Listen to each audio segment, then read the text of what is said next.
What's up, my construction entrepreneurs? Tyrone Jones here. Oh, Doug sent the photo. Oh, man.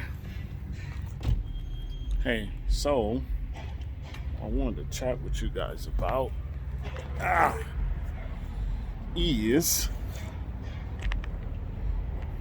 the lighting's not right, huh? There we go. Get it right, Tyrone. Come on, get it right, though. All right, so I wanted to chat with you guys about the CSLB here in California. That's the Contractor State License Board. Why it's very important to avoid complaints that you may get to the Contractor State License Board from your clients. Dealing with the Contractor State License Board is tough for a contractor. One, you have to realize that the board is pro-consumer. So even though you have obtained your license through them, they're pro-consumer. In case you haven't realized or you haven't given enough thought to it, the bond that they actually have you carry is against you, right? It is to make sure that they cover any of the obligations that you fail to keep as a contractor according to the law. So they have you pull out a bond against yourself. So that $15,000 bond is actually against you yourself. They have you pull a bond. So if a customer complains and the board feels that you're in the wrong, they will pull against that bond that they had you get. Okay? Now, that leads me to a side note here is that when we do have a bond with the board, right, they require us to get a bond to get our license. We have to have a bond. A lot of us think that now we're insured and bonded, when that bond is not for the customer. That bond is actually against you. So when you're telling someone that you're insured and bonded, you're actually highlighting if you're really not bonded outside of that contractor's $15,000 bond, you don't really have any other bond outside of that. And that $15,000 bond, once again, is in case you screw up. So you're really notifying customers like, hey, I have a bond, I'm bonded, but that bond is really in case I screw up your job, right? Which is the insurance of bonding is for, but it's actually pooled, or the authority of it is coming from someone else, which is the board. So, and they don't even want you even mentioning that in advertising. Actually, it's actually illegal for you to actually mention that in advertising on your trucks and all that sort of thing.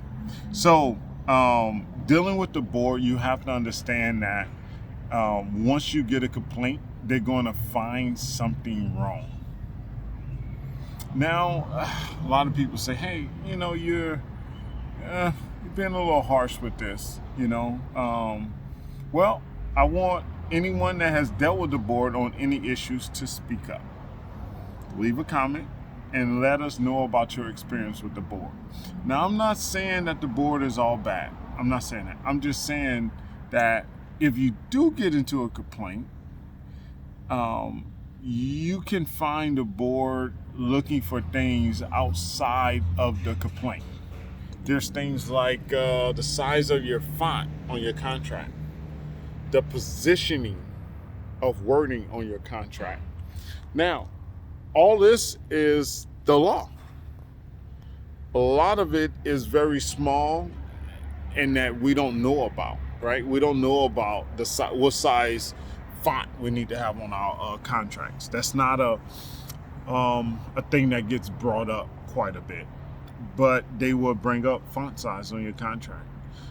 They will hit you on completion dates, approximate start dates. Do you have start dates? How much you receive for a down payment?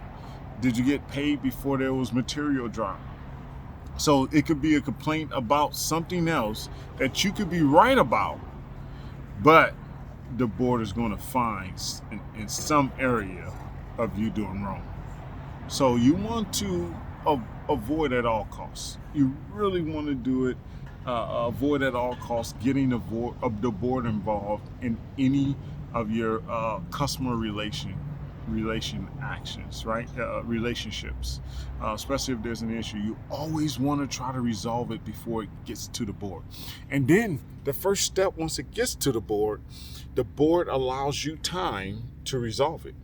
But what happens is that because we don't have the proper communication line set up, we miss those letters. We miss the announcement letters that the board gives us, like, hey, I want you guys to take care of this on your own. If you don't take care of it on your own, then we're going to go ahead and get involved. And when they get involved, then it's usually pretty terrible. Okay? And you don't want to get to that point. You just don't. So anytime you have an issue, and most issues are dealing with a customer, a residential customer. Rarely do you see complaints with a commercial customer, but they do happen still. But when you have a complaint with a commercial customer, you have to step back and figure out how to solve it, and not trying to be right. Okay, how do you solve it? You don't look. I used to do this. I used to do my best. Hey, I am right in this. I've been doing this a whole lot longer than you, Mr. Homeowner, Mrs. Homeowner, and I do my best to try to figure it out like I'm right. And that's the problem. Stop trying to figure out why you're right and look how to solve it, right? How do you solve it, and how do you get past it? How do you make this thing go away? Remember, how do you negotiate to where both parties feel like they won?